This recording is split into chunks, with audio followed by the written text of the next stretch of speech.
Hai teman-teman, kembali lagi bersama saya David Chedi, dan pada video saya kali ini saya ingin bicara mengenai sesuatu yang sangat dibenci oleh semua orang, yaitu apa? Pajak. Nge. Saya yakin lah, ya kita semua bayar pajak, kita semua taat pajak. Tapi saya juga yakin 1000% kalau bisa semua orang juga nggak mau bayar pajak. Tidak ada yang suka dipajak. Ya jangan munafik lah ya, siapa sih yang senang bayar pajak? Tapi tetap aja senang nggak senang ya kita sebagai warga negara tetap harus bayar pajak. Ya kan? Nah, intinya dari hari ini adalah kalau kamu usaha, ya kan, kamu mulai dari kecil, ya, ada baiknya kamu mulai membenahi perpajakan kalian. Jangan sampai nanti udah besar, sistemnya udah berantakan, ditagih sama tukang pajak, kita nggak bisa bilang. Kalau kita nggak bisa mengeluarkan bukti, ini Pak pembukuan saya, kamu akan ya istilahnya diminta berapa, kamu harus bayar, karena kamu nggak bisa membuktikan, kamu cuma jualan 100 juta, mana buktinya kamu cuma jual 100 juta? Nggak ada Pak, saya nggak punya pembukuan. Ya udah, saya kalau itu saya anggap 300 juta. Menurut saya penilaian tukang pajak 300 juta, kamu harus bayar sekian. Yang ada kamu akan muntah darah, nyesek ya. Nah jadi itulah sebabnya kenapa saya nggak ajarin kalian tax evasion, saya nggak ajarin kalian tax dressing, itu semua ilmu hitam ya. Saya ngerti, tapi saya nggak mau ajarin. Tapi intinya adalah kalau kamu perusahaan masih kecil, kamu sudah harus mempersiapkan. Kenapa? Karena sekarang ini udah beda zamannya dengan zaman 30 tahun lalu. 30 tahun lalu itu perpajakan masih sangat longgar, ya masih banyak untuk celah-celah. Ya istilahnya gini aja lah, ngomong kasarnya, kamu dulu buka kos itu nggak pernah ada yang pajakin. Nah sekarang kos juga dipajakin. Sekarang jual rumah dipajakin, semua dipajakin, ada pemutihan dan segala macam. Jadi tax juga itu semakin advance, semakin nggak bisa kabur, semakin nggak bisa lari, semakin menjangkau semua orang. Ya, nah jadi ada baiknya untuk persiapan supaya kalian juga bisa berkembang di kemudian hari. Kenapa?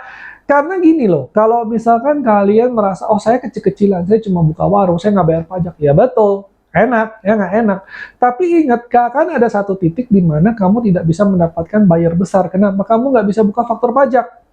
Kalau kamu nggak bisa buka faktur pajak, orang nggak mau beli sama kamu. Kenapa Pak? Nah, harga saya lebih murah. Betul, tapi pembukuan mereka kacau. Mereka nggak bisa masukkan itu sebagai biaya, dan ya rumit-rumit lah, saya rumit kalau menjelasin ya, tapi intinya mereka juga, perusahaan besar tuh biasanya nggak mau, karena mereka juga diperiksa, mereka diaudit, mereka nggak bisa bilang beli tanpa pajak seenaknya.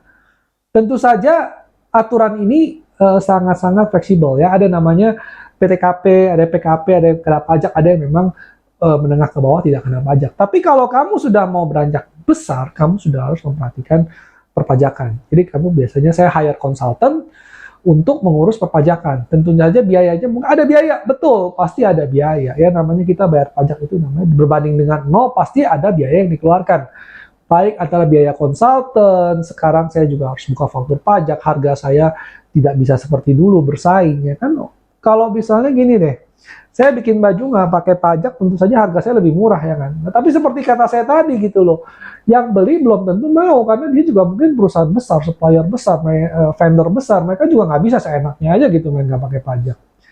Nah jadi untuk mempersiapkan hal ini, lebih baik kalian kerjakan sewaktu masih kalian kecil, sewaktu pembukuannya masih sederhana, sewaktu istilahnya dari awal sudah diperhitungkan. Oke, kita mau jadi PKP nih, kita mau jadi pengusaha kena pajak.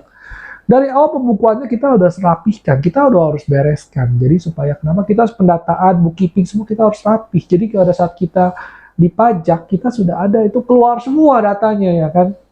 Jadi kan kalau tugas pajak, kamu kemarin jual berapa? 100 juta Pak. 300 juta Pak. Enggak Pak, saya ada buktinya Pak. Ini, Bapak boleh cek sendiri. Bapak boleh cek dengan CCTV, Bapak boleh cek dengan omset, boleh cek dengan pegawai saya. Ini penjualan resmi saya cuma 100 juta. Ya udah gitu kan, karena perpajakan itu kan sistemnya begitu. Kalau kamu ada bukti, kamu bisa menjelaskan secara sah gitu kan, ada datanya. Ya mereka itu bukti yang mereka pegang. Kecuali kalau misalnya kamu rame nih, dia orang duduk nangkring di situ rame, tapi kamu ngakunya sepi, ya itu akan terjadi masalah di kemudian hari.